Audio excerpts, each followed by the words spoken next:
I'll never forget the stunned look on Karen's face when those handcuffs finally clicked around her wrists. But let's back up a bit. This all started on a perfect Sunday morning. I had only just finished washing and detailing my cherry red Corvette Stingray. 3 hours of TLC had reduced it to sparkling in the sun like a fantasy. I stood back to look at it when I caught sight of her, Karen Westfield, marching down the sidewalk with that classic HOA frown she wore as a badge of pride. She cut me off, folding her arms like a human roadblock. "I want those keys to that vehicle." "Now," she snapped, her voice full of authority she did not actually have. I blinked. "Karen, what are you talking about? This is my vehicle." She tossed up her chin and glared at me. "That Corvette does not belong to you. It belonged to my brother. I have no idea how you acquired it, but if you do not hand over the keys, I am calling the police." She actually put out her hand. Having me give her my keys this way was routine. Within an hour, police would be here. But not for me. I'd moved to Oakwood Estates 3 months earlier, the culmination of dedication and much savings over the years. The Corvette was more than just a car. It was a promise I'd made to myself several years ago, when I was still young and bursting with big plans. Something that I hadn't anticipated, however, was just how much hoopla the HOA would create out of it. Specifically, Karen, self-appointed monarch of our subdivision. She directed her anger at me from the very beginning. It started with friendly reminders about neighborhood appearance. Then the passive-aggressive comments. "Your color is a bit loud, don't you think?" Most neighbors prefer something quieter. I smiled and nodded, inwardly tallying how many times I could rev my engine before actually breaking noise ordinances. It got worse. She started posting garish tickets on my windshield. Violation, inappropriately flashy appearance, disruptive to neighborhood harmony. I checked the HOA bylaws. Nothing about car color or make. Just regulations about where and how cars were parked and stored. When I called her out on it during a board meeting, she waved it off. The board reserves the right to interpret the guidelines for the good of the community. The turning point?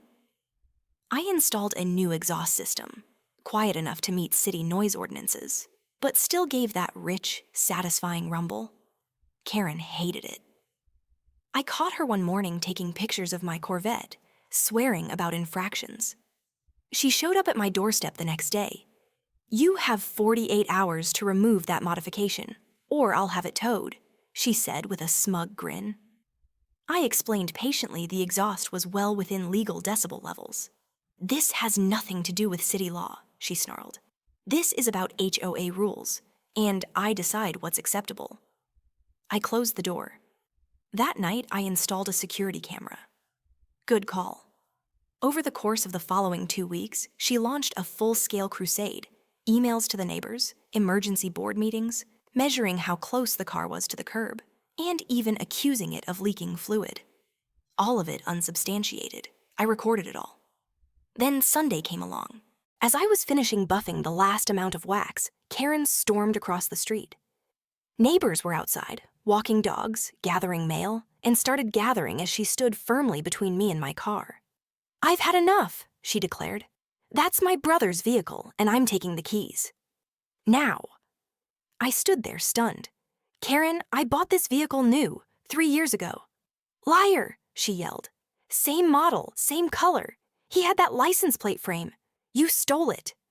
Cell phones started recording. I kept my cool. "I'm sorry you're upset about your brother, but this is my car. I have the papers." And then she hit me, tried to grab the keys out of my hand. "You're a thief, a crook." "I'm calling the police," I said to her. "I already have," she shouted. "Told them you were stealing it. They'll be here any second."